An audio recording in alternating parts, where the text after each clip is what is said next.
الحمد لله نحمده ونستعينه ونستغفره ونؤمن به ونتوكل عليه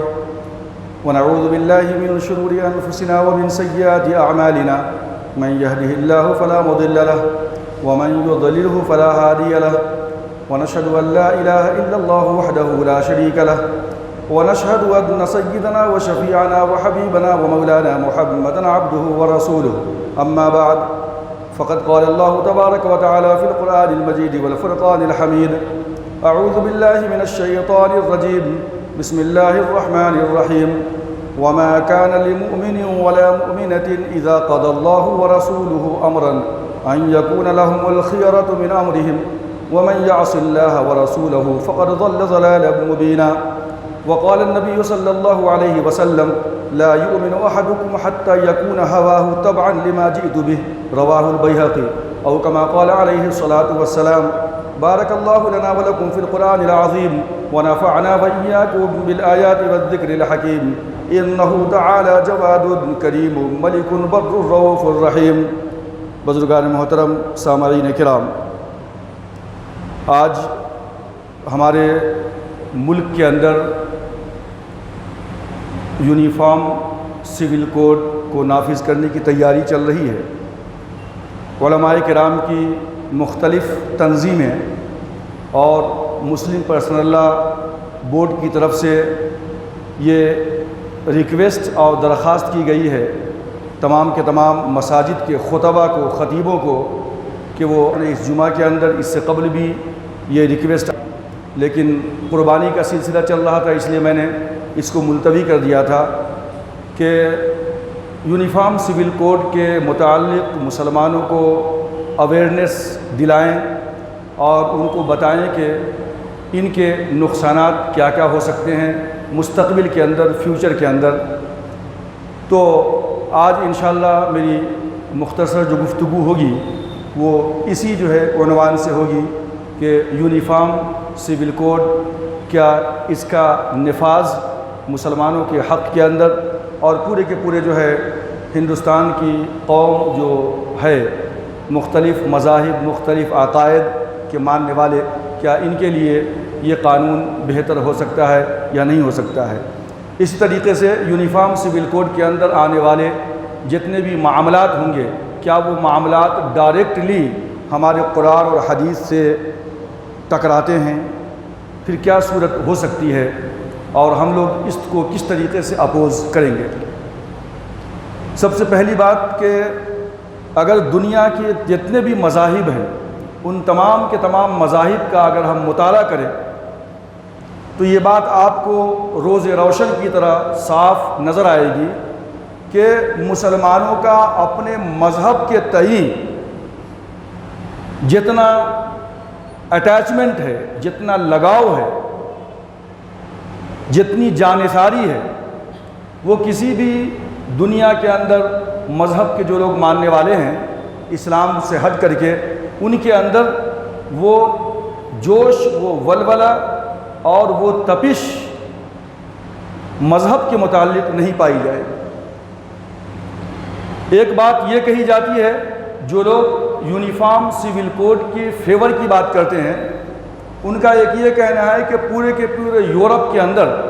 اگر ایک دیش ایک قانون پہ پورا یورپ چل سکتا ہے تو ہمارا ہندوستان کیوں نہیں؟ لیکن انہیں شاید یہ پتہ نہیں کہ یورپ جتنا پورا مل کر کے ہے اس کی کتنی اور بہت ساری آبادیاں یورپ کی طرح ہندوستان کے اس جو ہے وسیع و عریض زمین کے اندر سما سکتی ہیں، یہاں پہ اتنے لوگ ماننے والے ہیں۔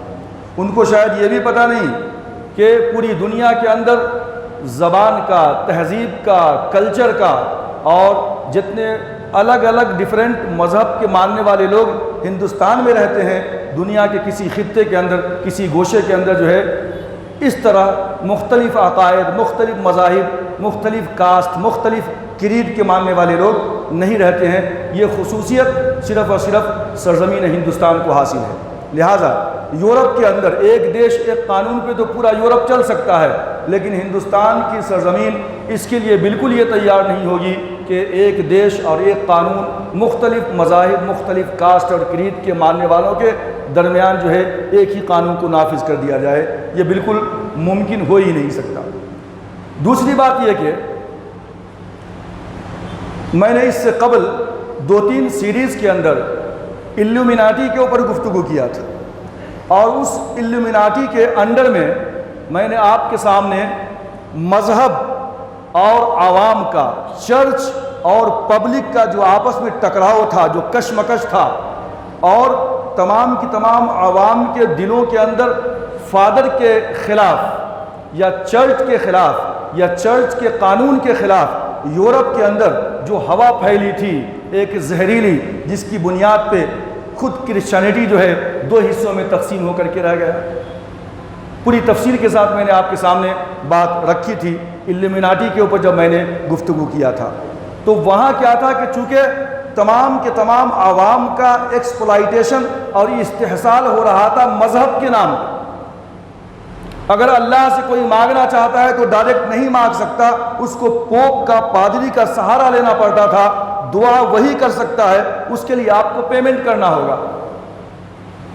پادری گھر گھر جا کر کے جو ہے دعائیں کیا کرتے تھے لوگوں کے لیے، اس سے پیسے وصول کیا کرتے تھے، یہاں تک کہ شاہی فرمان کے اوپر یہ چرچ کا فرمان جو ہے غالب رہا کرتا تھا۔ چرچ اگر کوئی بہت بڑا پادری ہے تو وہ اگر کوئی حکم جاری کر دیتا تو اس کے حکم کے سامنے شاہی فرمان بھی کچھ کام نہیں کرتا تھا، بلکہ جو ہے اس چرچ کا فرمان ٹاپ پہ ہوا کرتا تھا۔ تو عوام کا جب ایکسپلائٹیشن ہوا، استحصال ہوا، تو پھر وہاں سے اختلافات پیدا ہوئے اور لوگوں کے دلوں کے اندر چرچ کے خلاف نفرت، اسکالرز کے خلاف نفرت اور پادریوں کے خلاف اس قدر نفرت بڑھی کہ خود جو ہے ایک ہی مذہب کے ماننے والے 2 حصوں میں تقسیم ہو گئے، اور پھر فرانس کے اندر جو خون کی ہولی کھیلی گئی آپس میں ان لوگوں نے جو ہے ایک ہی مذہب کے ماننے والے لوگوں نے کھیلا، اس بات کے اوپر بھی آپ کے سامنے اس سے قبل میری گفتگو ہو چکی ہے۔ لیکن الحمدللہ ثم الحمدللہ کہ مذہب اسلام کے ماننے والے آج بھی اپنے علماء سے محبت رکھتے ہیں، مسجدوں سے محبت رکھتے ہیں۔ وہاں چرچ کے خلاف بغاوت تھی، یہاں علماء کے خلاف بغاوت نہیں ہے، مسجدوں کے خلاف بغاوت نہیں ہے، یہاں قرآن کے خلاف بغاوت نہیں ہے۔ لیکن وہاں پہ یہ کہا جا رہا تھا یورپ کے اندر کہ تمہارے جتنے بھی قانون ہیں بائبل کے، وہ تمام کے تمام بائبل کے قانون یہ جو ہے چرچ کی چہار دیواری میں تو چلے گی، لیکن اس کا امپلیمنٹیشن ہماری باہر کی لائف کے اندر ہم اس کو قبول کرنے کے لیے تیار نہیں ہیں۔ لیکن اس کے برخلاف مسلمانوں کو اپنے مذہب سے اس قدر لگاؤ اور تعلق ہے کہ وہ اپنی آخری سانس تک جو ہے اللہ تبارک و تعالیٰ کے حکم اور اس کے رسول کے فرمان کے تابع رہے گا، وہ اپنی جان نچھاور کر دے گا، لیکن یہ کبھی گوارا نہیں کرے گا کہ قرآن کے خلاف کوئی فیصلہ، رسول کی سنت اور رسول کے حکم کے خلاف کوئی فیصلہ جو ہے اس کے سامنے آ جائے۔ وہ کبھی اس بات کو گوارا نہیں کرے گا کہ وہ جو ڈیوائن کانسٹیٹیوشن ہے، اللہ کا فرمان قرآن کی شکل و صورت کے اندر، اس قانون کے مقابلے میں کسی انسان کے قانون کو ترجیح دی جائے، یہ مسلمان کبھی بھی اس بات کو گوارا نہیں کر سکتا۔ یہ ایک شان ہے، یہ ایک عظمت ہے مسلمانوں کی۔ اسی لیے میں نے کہا تھا کہ دنیا کے مذاہب کا مطالعہ کرے تو شاید ہی کوئی قوم ایسی نظر آئے گی کہ جو مسلمانوں کے مقابلے میں اپنی مذہب، اپنے علماء اور اپنی کتابوں سے، اپنی عبادت گاہوں سے زیادہ محبت کرنے والی ہو۔ یہ قوم ہے تو وہ صرف مسلمان قوم ہے کہ جس کو آج بھی اپنے علماء، اپنے مساجد اور اپنی کتاب و سنت سے اس کو اس قدر پیار ہے کہ اس کے سامنے دنیا کی ہر چیز بالکل ہیچ اور کمتر نظر آتی ہے۔ میں نے قرآن مجید کی آیت پڑھی تھی سورۃ الاحزاب کی، اگرچہ اس کا بیک گراؤنڈ پس منظر کچھ اور ہے، لیکن قیامت تک آنے والی نسل انسانی کے لیے ایک اصول اور ایک ضابطہ قرآن نے بتا دیا، وَمَا كَانَ لِمُؤْمِنٍ وَلَا مُؤْمِنَةٍ إِذَا قَضَى اللَّهُ وَرَسُولُهُ أَمْرًا أَن يَكُونَ لَهُمُ الْخِيَرَةُ مِنْ أَمْرِهِمْ وَمَنْ يَعْصِ اللَّهَ وَرَسُولَهُ فَقَدْ ضَلَّ ضَلَالًا بَعِيدًا یا ضَلَالًا مُبِينًا، کہ اگر کسی بھی معاملے کے اندر اللہ اس کے رسول کا فیصلہ آ جائے تو اس کے بعد ایک کسی مومن مرد کو یا عورت کو اللہ کے فیصلے کے بعد اس میں کوئی آپشن، کوئی اختیار باقی نہیں رہ جاتا کہ میں اللہ کے اس فیصلے کے یا رسول کے اس فیصلے کے خلاف میں اپنی طبیعت کا فیصلہ کر لوں. کوئی آپشن باقی نہیں رہ جاتا. ان یکون لہم الخیرۃ من امرہم، خیر یہ آپشن ہے. اللہ اس کے رسول کے حکم کے خلاف کوئی مومن بغاوت نہیں کر سکتا. ومن یعص اللہ ورسولہ،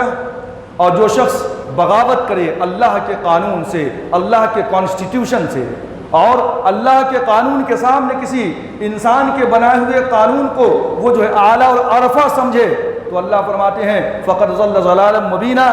یا فقد ضل ضلالا بعیدا، مبینا کہ وہ بہت کھلی ہوئی گمراہی کے اندر پڑ گیا ہے ویسا شخص. اور اللہ کے رسول نے فرمایا، میں نے حدیث کوٹ کیا تھا بیہقی کی کہ لا یؤمن احدکم حتی یکون ہواہ تبعا لما جئت بہ، کہ تم میں سے کوئی شخص اس وقت تک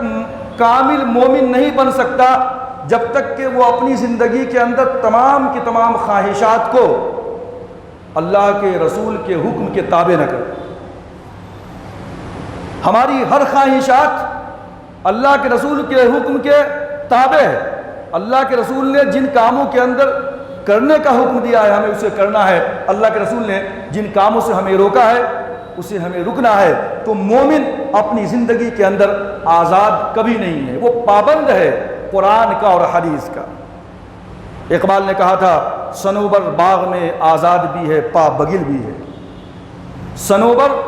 باغ میں آزاد بھی ہے پا بگل بھی ہے، انہی پابندیوں میں حاصل آزادی کو تو کر لے. صنوبر کا خوبصورت سا درخت باغ کے اندر لگا ہوا ہے، لیکن اس کی جڑیں زمین کے اندر پیوست ہیں. ہوا کا جھونکا آتا ہے لیکن باغ کی باؤنڈری سے باہر وہ جھک تو سکتا ہے لیکن باہر نہیں آ سکتا، پابند ہے وہ، اور اس کی جڑیں زمین کے اندر گڑی ہوئی ہیں. اور اسی پابندی میں وہ اپنی آزادی کو حاصل کرتا ہے کہ ہوا کے جھونکے سے کبھی ادھر آ سکتا ہے، ادھر آ سکتا ہے، آگے اور پیچھے جا سکتا ہے، لیکن وہ پھر بھی پابند ہے. زمین کے اندر اس کی جو ہے جڑیں مضبوط بنی ہوئی ہیں. مرد مومن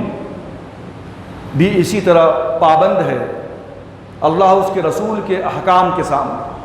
کہ وہ اپنی زندگی کو قرآن اور حدیث کے باہر کبھی نہیں نکال سکتا. کوئی مومن یہ سوچ کر زندگی نہیں گزار سکتا کہ میں اس دنیا کے اندر مکمل طور پہ آزاد ہوں. نہیں، اللہ تلک حدود اللہ فلا تقربوها، تلک حدود اللہ فلا تعتدوها، جو اللہ کی حدود مقرر ہیں، باؤنڈریز، کہ تمہیں اس کو کراس نہیں کرنا ہے،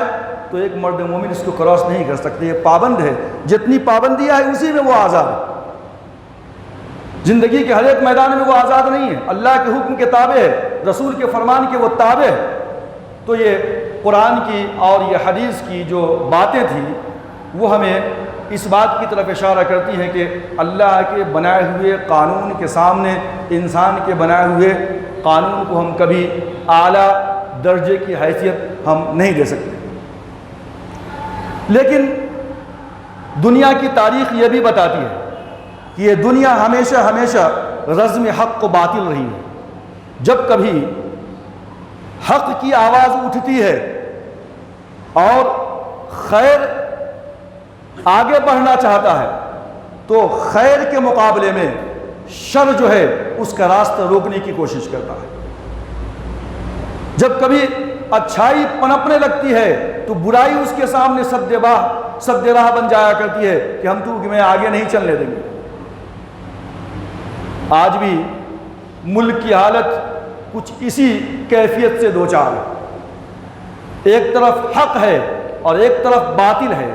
ایک طرف خیر ہے اور دوسری طرف شر ہے. خیر ہمارا اپنا کانسٹیٹیوشن ہے قرآن کی شکل و صورت کے اندر اور رسول اکرم صلی اللہ علیہ وسلم کے اسوہ حسنہ کے اندر، اور دوسری طرف ایک شر کا وہ پہلو ہے کہ جو انسانوں کے بنائے ہوئے قانون کو ہماری زندگی کے اندر جبراً ظلم و زیادتی کر کے نافذ کرنے کی، امپلیمنٹ کرنے کی کوشش کی جا رہی ہے. لیکن یہ سرزمین تو محبت کی سرزمین ہے. یہ سرزمین ہمارے آباء و اجداد کے خون سے سینچی گئی ہے. یہ چمن پانی کی جگہ پہ ہمارے خون نے جو ہے اس کو سیراب کیا ہے، ہمارے آباء و اجداد کے خون نے.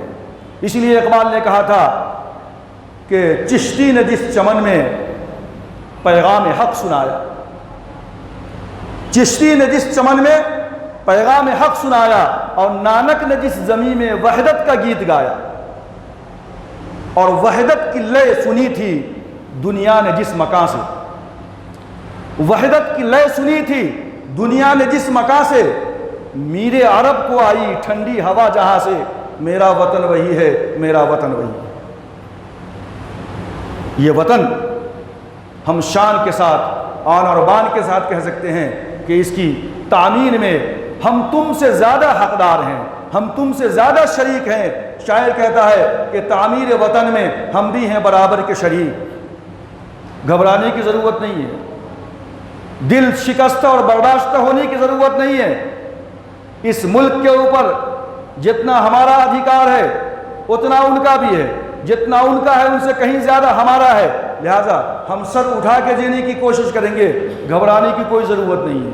ایسے ایسے طوفان حق کے مقابلے میں، اسلام کے مقابلے میں آتے رہے ہیں اور جاتے رہے ہیں،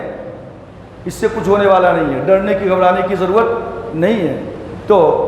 یہ جو سرزمین ہے یہ تو وحدت کی سرزمین ہے، یہ تو محبت کی سرزمین ہے، یہ تو آپس میں اتحاد و اتفاق کی سرزمین ہے۔ یہاں پہ ہر ایک مذہب کے ماننے والے شیر و شکر ہو کر کے محبت سے رہتے ہوئے آئے ہیں، لیکن جو اسلام دشمن طاقتیں ہیں، جو کچھ ایسی فسطائی جماعتیں ہیں جو یہ چاہتی ہیں کہ پوری کی پوری ہندوستان کی قوم جو آپس میں مل جل کر رہتی ہے، اس کے اتحاد کو، اس کی یگانگت کو اور اس کی جو ہے یکجائیگی کو پارا پارا کر دیا جائے، اس کو چکنا چور کر دیا جائے۔ ان کو یہ محبت، یہ اتفاق پسند نہیں آتا۔ اب جس وقت ہمارے آباء و اجداد انگریزوں کے خلاف سر بکفن تھے تو کیا اس وقت انہوں نے یہی سوچ کر کے اپنا خون دیا تھا اس ملک کے لیے، دیش کے لیے، کہ اس ملک کے اندر جو لوگ حکومت کے اندر آئیں گے وہ ہمارے آئلی قانون کو بدل دیں گے، ہمارے معاشرتی قانون کو بدل دیں گے، ہمارے قرآن کے قوانین کو بدل دیں گے، ہمارے مذہب کے اصولوں کو جو ہے تہس نہس کر دیں گے اور مسلمانوں کا جینا مشکل کر دیں گے؟ کبھی ان کے اندر یہ نہیں تھی کیفیت، بلکہ وہ تو ایک ہو کر لڑ رہے تھے، ہر ایک قوم کے لوگ لڑنے والے تھے، تمام جغرافیوں سے بالا طاق، کون کہاں کہاں ہے کچھ خبر نہیں، صرف ایک ہی دھن تھی کہ یہ ملک جو ہے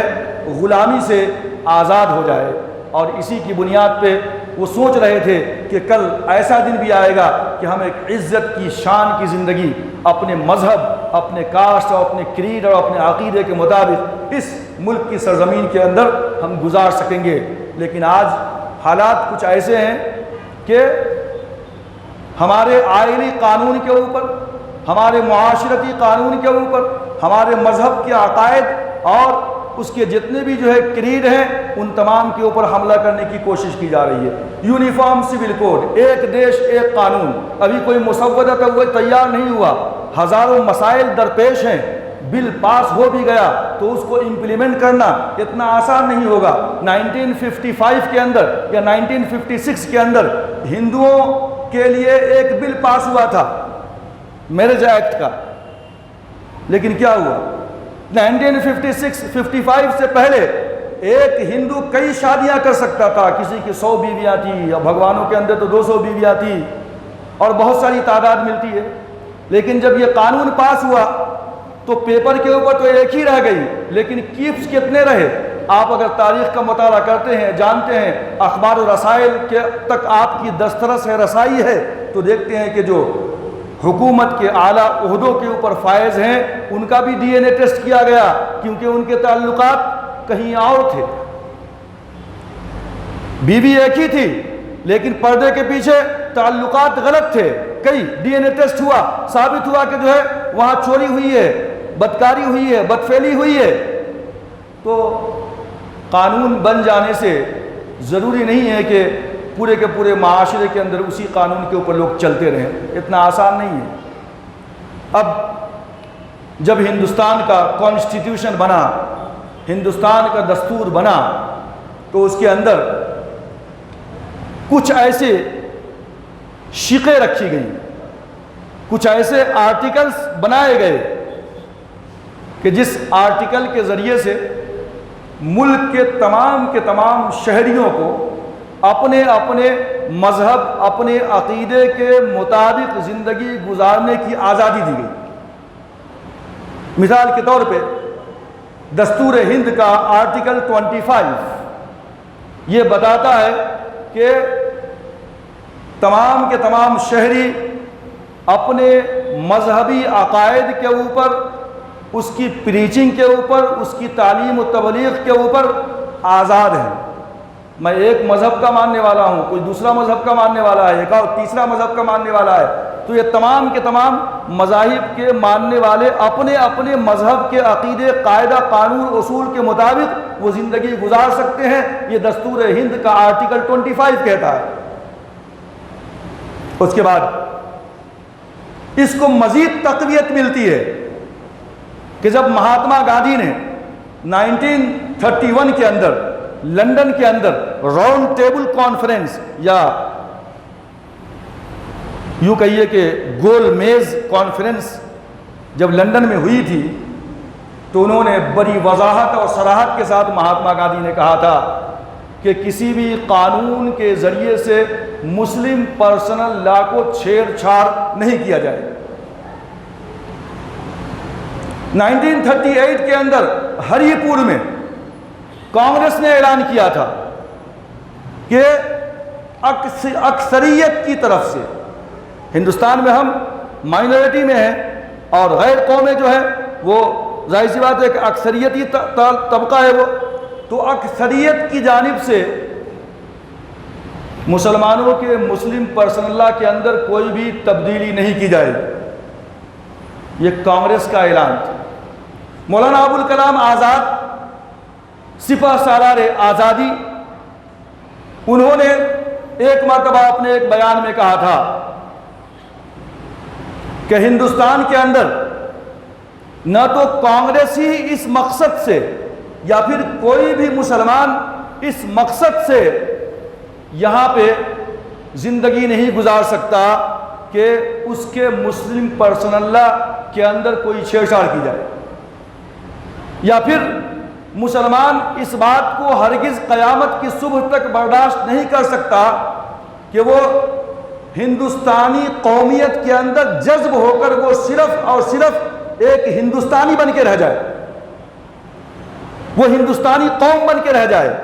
مولانا ابوالکلام آزاد نے کہا تھا کہ مسلمان کبھی بھی قیامت کی صبح تک اس بات کو گوارا نہیں کر سکتے کہ وہ صرف اس ہندوستان کی سرزمین میں ہندوستانی قوم کے نام سے جانے جائیں، ہندوستانی قوم میں جذب ہو جائیں، اس طرح جس طرح کہ آج جرمن اور یورپ جو ہے اس قوم کے اندر جذب ہو گیا۔ جرمن قوم، یورپینز، مسلمان اپنی تہذیب، اپنے کلچر اور اپنے تمدن اور اپنے تشخص اور اپنی شناخت کو کھو دے، یہ قیامت کی صبح تک کوئی بھی مسلمان برداشت نہیں کر سکتا، مولانا ابوالکلام آزاد نے کہا تھا۔ مفکر اسلام مولانا ابوالحسن علی ندوی رحمۃ اللہ علیہ نے ایک موقع سے فرمایا تھا، یہی civil code, uniform civil code کے بارے میں گفتگو چل رہی تھی، تو آپ نے فرمایا تھا کہ اگر مسلمان یونیفارم سول کوڈ کو قبول کر لیتے ہیں تو یہ صرف مسجدوں کے مسلمان رہ جائیں گے، یہ آدھے مسلمان رہ جائیں گے، مسجد میں جا کے نماز تو پڑھیں گے لیکن آئینی زندگی کے اندر، معاشرتی زندگی کے اندر اور جو مذہب کے قوانین ہیں وہ تمام کے تمام قوانین کے اندر وہ کسی انسان کے بنائے ہوئے قانون کے مطابق زندگی گزاریں گے، اسلامی قانون کے مطابق اس کی زندگی نہیں گزرے گی، آدھے مسلمان رہ جائیں گے۔ پھر دستور ہند کا آرٹیکل 13 یہ کہتا ہے کہ کسی بھی حکومت کو اس بات کا اختیار نہیں ہے کہ جو آرٹیکل 25 ہے جس کے اندر بنیادی حقوق ہیں شہریوں کے، بنیادی حقوق، کوئی بھی حکومت کسی بھی شہری کے بنیادی حقوق کو کسی نیا قانون کے ذریعے سے منسوخ نہیں کر سکتی۔ اب آرٹیکل 25 کے اندر بنیادی حقوق دیے گئے ہیں، مذہب کی آزادی ہے، مذہب کو ماننے کی آزادی ہے، اعتقاد کی آزادی ہے، اپنے مذہب کے اصولوں پہ، قوانین پہ، اس کے ضوابط پہ عمل کرنے کی آزادی ہے، یہی تو بنیادی اصول ہیں کسی بھی مذہب کے ماننے والوں کے لیے۔ اسی کو ختم کر دیا جائے تو یہ حکومت کو اس بات کا اختیار نہیں دیا جائے گا، یہ آرٹیکل 13 کے اندر ہے۔ اب یہ یونیفارم سول کوڈ کا جنم اور اس کی پیدائش کون سے آرٹیکل سے ہوئی ہے جس کو لے کر اتنا واویلا مچایا جا رہا ہے کہ ایک دیش ایک قانون؟ ایک دوسرا آرٹیکل 44۔ آرٹیکل 44 کو جب چیئرمین قانون ساز assembly doctor B R Ambedkar نے اعلان کیا آرٹیکل 44 کا، تو ممبران پارلیمنٹ بہت سارے مسلم بھی تھے، جس میں سے بی پوکر کا نام آتا ہے، عظیم الدین کا نام آتا ہے، اس طریقے سے جو ہے اسماعیل کا نام آتا ہے، ان لوگوں نے جو ہے محبوب علی بیگ کا نام آتا ہے، ان لوگوں نے اس وقت اپوز کیا تھا کہ آرٹیکل 44 میں یہ سجیشن دیا گیا، رہنما اصول۔ آرٹیکل 25 میں بنیادی حقوق ہیں جس کو کسی دوسرے قانون کے ذریعے سے رد نہیں کیا جا سکتا، لیکن آرٹیکل 13 کہتا ہے کہ کسی نیا قانون کو بنا کر کے آرٹیکل 25 کو کالعدم قرار دیا جائے، اس بات کی بھی گنجائش نہیں ہے۔ آرٹیکل 44 نے جب بی آر امبیڈکر نے جب اس کا اعلان کیا کہ آرٹیکل 44 یہ کہتا ہے کہ حکومتیں، اسٹیٹس اپنے اسٹیٹس کے اندر یہ کوشش کریں کہ ہر ایک شہری کے لیے ایک ہی جیسا قانون، ہر ایک شہری کے لیے ایک ہی جیسا قانون۔ اب ایک ہی جیسا قانون ہو یہ تو لگا دیا، اب پتہ چلتا ہے کہ آرٹیکل 25 اور آرٹیکل 44 دونوں آپس میں ٹکرا رہے ہیں، متصادم ہو رہے ہیں۔ آرٹیکل 44 کو بنیاد بناتے ہوئے اسی آرٹیکل 44 کے پیٹ سے جو ہے یہ یونیفارم سول کوڈ پیدا ہوا ہے، لیکن آرٹیکل 25 کی ایک شق ہے جس کے اندر یہ کہا جا رہا ہے کہ اگر کسی بھی مذہب کے ماننے والوں کے اندر کوئی ایسا رسم ہے، کوئی ایسا رواج ہے کہ اس رسم اور رواج کی وجہ سے کسی کے اوپر ظلم و ناانصافی ہو رہا ہو، مثال کے طور پہ شادی ہے، جہیز لینا، ظاہر سی بات ہے کہ لڑکی والوں کے اوپر ظلم ہے، تلک کی رسم لڑکی والوں پہ ظلم ہے،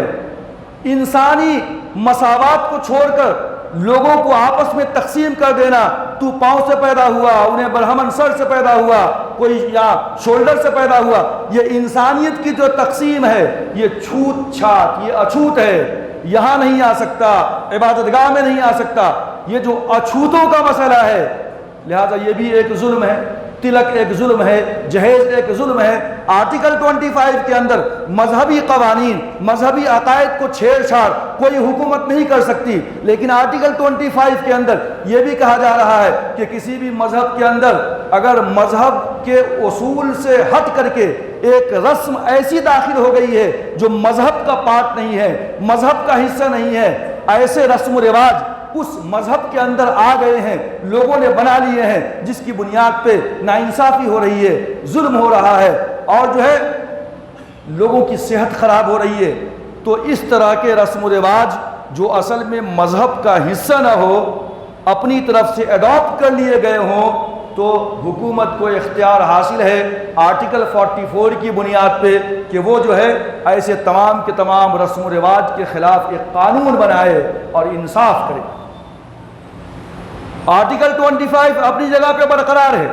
جو بنیادی حقوق ہیں وہ کیا ہے؟ بنیادی حقوق اپنے کاسٹ، کریڈ اور مذہب کے اصول و ضوابط کے اوپر اس کو عمل کرنا ہے، اس میں کوئی چھیڑ چھاڑ نہیں ہوگی، لیکن مذہب، ان کی دھارمک کتاب کے اندر کوئی رسم و رواج موجود نہیں ہے، ہم نے اپنی طرف سے بنا لیا ہے، اتنے لاکھ جہیز کی رسم دینا،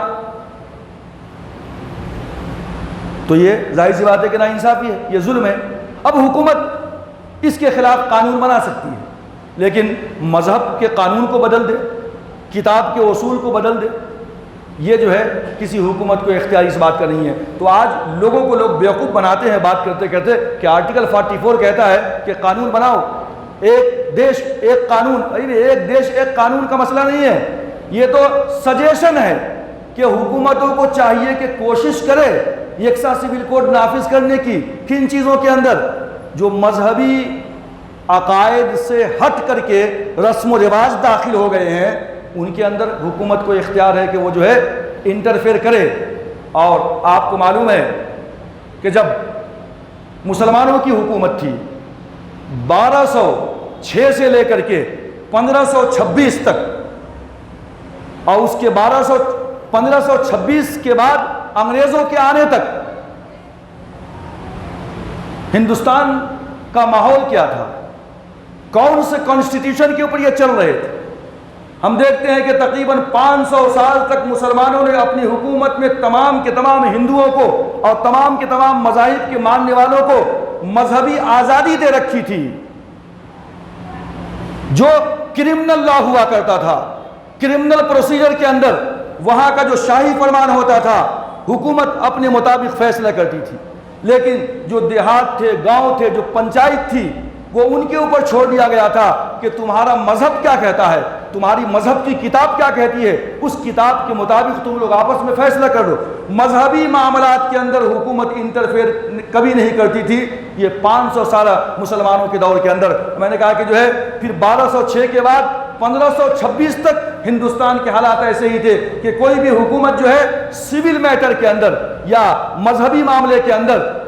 عقائد کا معاملہ ہو، اس میں کوئی چھیڑ چھاڑ نہیں کر سکتا تھا۔ لوگ خود جو ہے پنچایت کے ذریعے سے اس مسئلے کو حل کر لیا کرتے تھے، لیکن جب کرمنل کا معاملہ ہوتا تھا تو اسٹیٹ جو ہے وہاں پہ اسٹیپ لیتا تھا اور ان کا جو کرمنل لا تھا اس کے مطابق جو ہے وہ پنشمنٹ دیا کرتا تھا۔ ابھی میں ایک ویڈیو سن رہا تھا یوٹیوب کے اوپر، فیضان مصطفیٰ صاحب، بڑی عزت کرتا ہوں میں ان کی، قانون داں ہے بہترین۔ ایک سیمینار کے اندر میری ان سے ملاقات بھی ہوئی تھی۔ آج کل یوٹیوب چینل چلاتے ہیں وہ، اور کافی بہترین طریقے سے ان کی سیریز آگے بڑھ رہی ہے، بڑے اچھے قانون داں ہیں، میری ان سے ملاقات ہے۔ میرا بھی ایک مقالہ تھا اس سیمینار کے اندر، وہاں ان سے میری گفتگو ہوئی تھی۔ انہوں نے جو ہے ایک عجیب بات یہ کہہ دی، وہ جو ہے یونیفارم سول کوڈ کی فیور کے اندر، چونکہ قانون کے آدمی ہیں وہ، لیکن انہوں نے یہ بات کہی کہ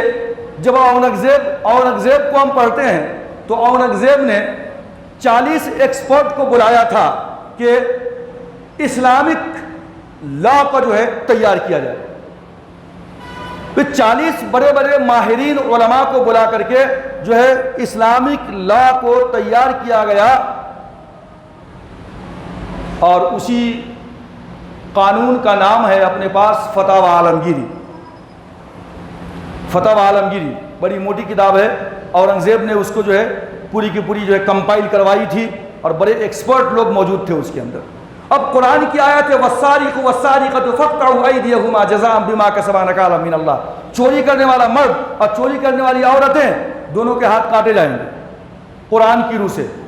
اور اتنی سختی بڑھتی گئی کہ آقا نامدار، مدینہ کے تاجدار، فخر موجودات، سرور کونین احمد مصطفیٰ محمد مصطفیٰ جناب محمد رسول اللہ صلی اللہ علیہ وسلم کی مجلس کے اندر چوری کا ایک معاملہ آیا۔ لڑکی تھی لیکن لڑکی کسی اعلیٰ خاندان سے تعلق رکھتی تھی۔ لوگوں نے مشورہ دیا کہ اللہ کے رسول بڑے اعلیٰ خاندان سے اس کا تعلق ہے۔ اتفاق سے اس لڑکی کا نام بھی فاطمہ تھا۔ اللہ کے رسول غضبناک ہو گئے اور فرمایا کہ اے لوگوں سن رکھو، اگر آج اس مقام کے اوپر میں محمد کی بیٹی فاطمہ بھی ہوتی، اگر فاطمہ بنت محمد بھی ہوتی، تو میں اس کے لیے بھی یہی حکم صادر کرتا کہ اس کے ہاتھ کاٹے جائیں۔ فیضان مصطفیٰ صاحب نے اپنی اس ویڈیو کے اندر یہ کہا کہ اورنگزیب عالمگیر نے یہ جو ہے 40 ایکسپرٹ کو بلا کر کے فتاوی عالمگیری کو تیار کروایا، لیکن جب دیوان گجرات تیار کیا جا رہا تھا تو دیوان گجرات کے اندر خود اورنگزیب علیہ الرحمہ نے قرآن کے خلاف وَالسَّارِقُ وَالسَّارِقَةُ فَاقْطَعُوا أَيْدِيَهُمَا اسلامک کانسٹیٹیوشن، اسلامک لا کو کمپائل کروایا 40 ایکسپرٹ کی مجلس میں، لیکن انہوں نے خود جو ہے فتاوی عالمگیری کے خلاف شاہی فرمان جاری کر دیا ایک معاملے کے اندر کہ جب کسی نے چوری کیا تھا تو اورنگزیب عالمگیر نے حکم دیا کہ چوری کی سزا ہاتھ نہ کاٹا جائے بلکہ اس کو جیل ٹرم دیا جائے۔ تو ان کا یہ کہنا تھا کہ اسلامک لا جو ہے یونیفائڈ نہیں ہے، یونیفارمٹی نہیں ہے اس کے اندر، کبھی کچھ رہا ہے۔ کبھی بھی ہندوستان کے اندر اے فیضی جو ایک قانون دا ہے اس کا حوالہ دے کر کہتے ہیں کہ ہندوستان میں کبھی بھی اسلامک لا کے اوپر امپلیمنٹیشن ہوا ہی نہیں، لہٰذا آج کون سا واویلا ہے کہ جو ہے یونیفارم سول کوڈ کے خلاف ہنگامہ کیا جائے۔ میں کہتا ہوں کہ ٹھیک ہے، وہ بادشاہ تھے اورنگزیب، اور پتہ نہیں کس صورت کے اندر، کس سچویشن کے اندر اس طرح کا فیصلہ دیوان گجرات کے اندر انہوں نے لکھوا دیا قرآن کے خلاف یا قرآن کے نص کے خلاف۔ اگر انہوں نے غلط کام کر دیا ہے تو اورنگزیب عالمگیر کا وہ عمل ظاہر سی بات ہے کہ تمام کے تمام مسلمانوں کے لیے قرآن کے خلاف ہے وہ، اور جو اسلامک کانسٹیٹیوشن کے خلاف ہے، تو وہ ہمارے لیے ایگزامپل تو نہیں ہو سکتا بھائی، ٹھیک ہے، ہم نہیں مانیں گے اس کو۔ پھر انہوں نے یہ بھی کہا ہے کہ سب سے بڑا جھگڑا یہ ہے کہ جہاں 6 وارثین قرآن نے ذکر کیے ہیں، جن کے اندر سے 4 عورتیں ہیں، 2 مرد ہیں، اگر جو ہے جائیداد کا بٹوارا ہوتا ہے تو اس کے اندر جو وارثین ہیں اس کی تعداد جو قرآن نے بیان کیا 6 لوگ ہیں، اور 6 میں سے 4 عورتیں ہیں اور 2 مرد ہیں۔ اب وہاں پہ مسئلہ یہ پیدا ہوتا ہے کہ اگر کوئی شخص مر گیا اور اس کا بیٹا ہے، مرنے والے کا باپ زندہ ہے لیکن مرنے والا صاحب اولاد ہے، تو قرآنک روح سے، اسلامک لا کے اعتبار سے پوتے کو اپنے دادا کی جائیداد سے حصہ نہیں ملے گا، باپ مر چکا ہے۔ لیکن اب پاکستان کے اندر، تیونسیا کے اندر اس کو ریفارم کیا گیا اور یہ کہہ دیا گیا کہ جو باپ کا حصہ تھا اتنا حصہ بیٹے کو دے دیا جائے دادا کی جائیداد کے اندر سے۔ تیونسیا کے اندر، پاکستان کے اندر اس طرح ہو رہا ہے۔ لہٰذا یہ بھی ایک مسئلہ ہے کہ اب جو ہے جب یونیفارم سول کوڈ آئے گا تو اس وقت جو ہے یہ پوتے کی جائیداد کا بڑا مسئلہ کھڑا ہوگا کہ کیا کیا جائے، یہ بھی اسلامی قانون کے مغائر ہے۔ تو ٹھیک ہے، اس کو اگر آپ جو ہے ریفارم کرتے ہیں تو یہ شکل نکل سکتی ہے کہ دادا جو ہے بطور تحفہ کہ اپنے پوتے کو لکھ دے اتنی جائیداد، چونکہ بیٹا مر چکا ہے اس کا، تو اس کی ایک شکل نکل سکتی ہے کہ تحفے کے طور پہ دے دے اس کو، ٹھیک ہے، ممکن ہے۔ لیکن اورنگزیب عالمگیر کا واقعہ فیضان مصطفیٰ صاحب ذکر کرتے ہیں کہ جو ہے اورنگزیب عالمگیر نے دیوان گجرات کے اندر یہ بھی لکھوایا، باپ مر گیا تو بیٹے کو جو ہے دادا کی جائیداد کے اندر سے، یعنی پوتے کو دادا کی جائیداد کے اندر سے حصہ دیا جائے۔ یہ اورنگزیب عالمگیر نے جو ہے دیوان گجرات کے اندر اس کو بھی لکھوایا۔ یہ بھی جو ہے اسلامک لا اور اسلامک قانون کے خلاف تھا، اورنگزیب نے کیا تھا، ٹھیک ہے۔ ضروری نہیں ہے کہ اورنگزیب کا عمل ہم سب کے لیے نمونہ ہو، لیکن اگر اس کی ایک صورت نکل سکتی ہے کہ بھائی دادا جو ہے اپنے پوتے کو بطور گفٹ کے اتنی جائیداد لکھ دے تو مسئلہ حل ہو سکتا ہے۔ تو اس طرح کی باتیں بھی آ رہی ہیں کہ اسلامک لا جو ہے کبھی بھی یونیفائی نہیں رہا، کبھی کچھ رہا کبھی کچھ رہا۔ آپ دیکھتے ہیں کہ 4 اسکول آف تھاٹس ہے، حنفی ہے، شافعی ہے، مالکی ہے، حنبلی ہے، پھر دوسری طرف جو ہے ابن حزم کا مسئلہ آتا ہے، اور بہت سارے ایسے فقیہ ہیں، فقہ یہی لا ہے۔ اب تمام کے تمام 4 اسکول آف تھاٹس ہیں، مسائل کے اندر ان کے درمیان کانفلکٹ ضرور ہے، لیکن اس کا کوئی نہ کوئی ثبوت حدیث سے ملتا ہے۔ اب ظاہر سی بات ہے کہ ہر ایک جو ہے فقہ کے ماننے والے، ہر ایک جو ہے 4 تھاٹ آف اسکول کے ماننے والے دنیا کے اندر جو ہے اس وقت موجود ہیں۔ تو یہ مسئلہ تھا کہ ہندوستان کے اندر یونیفارم سول کوڈ میں اب جیسے کہ اتراکھنڈ کا مسئلہ آیا ہے کہ بھائی اب طلاق کی اجازت مردوں کے ساتھ ساتھ عورتوں کی بھی دی جائے گی۔ طلاق کی امپلیمنٹ ہونے میں تقریباً 1 سال لگ جائیں گے، کورٹ کے اندر باضابطہ جو ہے وہ دینا پڑے گا، 1 سال تک دونوں سپریٹ رہیں گے، بہت سارے قوانین اس کے اندر آ رہے ہیں۔ لیکن کپل سبل صاحب کا یہ کہنا ہے، میں ان کو سن رہا تھا کہ ابھی اتراکھنڈ کے اندر جو تیار کیا گیا ہے مسودہ، یہ ضروری نہیں ہے کہ وہ مسودہ پورے ہندوستان کے لیے جو ہے ایک آئیڈیل ہو۔ تو یہ نہیں کہا جا سکتا، مرکزی حکومت جو ہے بتائے کہ آخر وہ کون سا مسودہ ہے، کیا فریم کیا ہے انہوں نے یونیفارم سول کوڈ کو اپنانے کے لیے۔ بہت سارے مسائل کھڑے ہوں گے، صرف مسلمانوں کے لیے ہی نہیں بلکہ جو دیگر مذاہب کے ماننے والے لوگ ہیں ان کے لیے بھی یہ پرابلم جو ہے بہت ہونے والی ہے۔ لیکن ظاہر سی بات ہے کہ جب بات یہ آئے گی کہ یوصیکم اللہ فی اولادکم للذکر مثل حظ الانثیین، کہ ایک مرد کو عورت کے مقابلے میں ڈبل حصہ ملنا ہے، جو قرآن کے نص قطعی سے ثابت ہے۔ اب جب جو ہے کبھی ہندوؤں کے پاس باپ کی پراپرٹی میں بچیوں کا کوئی حصہ نہیں تھا، لیکن اب حالیہ کچھ دنوں پہلے، شاید کچھ مہینوں پہلے، سپریم کورٹ نے یہ جو ہے فیصلہ دیا ہے کہ اب باپ کی پراپرٹی کے اندر سے بیٹا اور بیٹی دونوں کو ایکول جو ہے حصہ دیا جائے گا۔ دے تو دیا ہے انہوں نے، لیکن اب کیا ہو رہا ہے کہ جو ہے جتنے بھی ہندو لوگ ہیں وہ اپنی بیٹی کو بے دخل کرنے کے لیے وہ جو ہے کیا کرتے ہیں، پہلے ہی جو ہے اپنی جائیداد کا حصہ جو ہے سارا کا سارا بیٹوں کے نام لکھ دیا کرتے ہیں، گفٹ ابھی بھی ختم کر رہے ہیں تو۔ لیکن اگر یہ معاملہ مسلمانوں کے درمیان آتا ہے تو پھر وہاں مسائل کھڑے ہوں گے کہ قرآن کہتا ہے کہ بیٹے کو ڈبل اور بیٹی کو جو ہے سنگل دیا جائے، لیکن اب جو ہے یونیفارم سول کوڈ کے اندر آیا کہ بھائی ایکوالٹی ہو، دونوں کو برابر برابر دیا جائے۔ یہ بڑا خطرناک مسئلہ ہوگا، قرآن کے خلاف پوری کی پوری بات۔ یہ قانون اگر بنتا ہے تو قرآن سے جو ہے ظاہر سی بات ہے کہ یہ ٹکرائے گا۔ اور اسلام کے اندر جو یہ ڈبل ہے وہ بھی اس کے اندر کچھ لاجک ہے۔ بیوی لڑکی چلی جاتی ہے، شوہر کے حوالے ہو جاتی ہے، اس کا پورا خرچ شوہر سنبھالتا ہے، پھر لڑکی کو شوہر کے جائیداد کے اندر بھی حصہ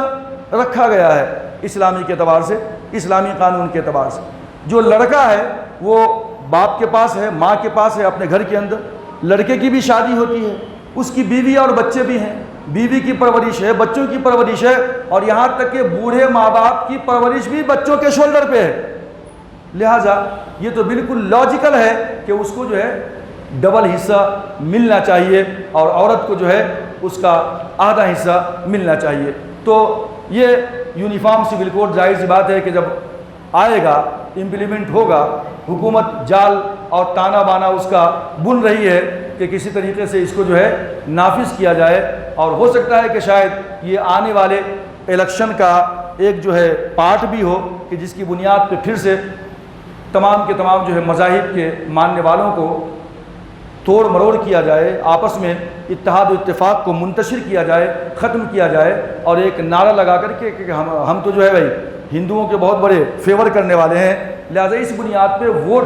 بینک کے طور پہ بھی شاید یونیفارم سول کوڈ کا واویلا اور شور مچایا جا رہا ہو، لیکن ممکن ہے کہ یہ نافذ بھی ہو جائے تو اس وقت جو ہے ہمیں گھبرانے کی ضرورت نہیں ہے اور ڈرنے کی ضرورت نہیں ہے۔ ہم انتظار کریں گے کہ علماء اس بارے میں کیا کہتے ہیں، مسلم پرسنل صلی اللہ اس بارے میں کیا کہتی ہیں۔ اس سے پہلے ایک درخواست ریکویسٹ یہ ہے آپ تمام حضرات سے کہ جماعت اسلامی کی طرف سے، مسلم پرسنل اللہ بورڈ کی طرف سے آپ کے سامنے جو ہے ایک میسج آ رہا ہے کہ جس کے اندر صرف جو ہے پورا میٹر لکھا ہوا ہے، آپ کو جو ہے اپنا نام لکھنا ہے اور جو ہے لا کمیشن آف انڈیا کو جو ہے وہ میسج سینڈ کر دینا ہے، تاکہ زیادہ سے زیادہ لا کمیشن نے مانگا ہے رائے عوام کی کہ عوام یونیفارم سول کوڈ کے نفاذ کے سلسلے میں کیا رائے رکھتی ہے۔ تو ہو سکتا ہے کہ اللہ تعالیٰ کی طرف سے کوئی حل جو ہے نکل آئے، تو ہماری یہ ذمہ داری بنتی ہے کہ تمام کے تمام حضرات مل کر کے جو ہے ہم اس کام میں شامل ہوں اور زیادہ سے زیادہ لا کمیشن آف انڈیا کو، جس کی آخری ڈیٹ اسی مہینے کی 13 تاریخ رکھی گئی ہے، اس سے قبل جو ہے ہم اپنے موبائل کا استعمال کر کے لا کمیشن آف انڈیا کو جو ہے اپنا احتجاج، اپنا پروٹیسٹ جو ہے ای میل کی شکل کے اندر بھیج دیں۔ اللہ تبارک و تعالیٰ سے دعا ہے کہ اللہ تبارک و تعالیٰ ہم تمام مسلمانوں کو اپنے احکامات کے اوپر چلنے کی توفیق عطا فرمائے۔ وما علینا الا البلاغ۔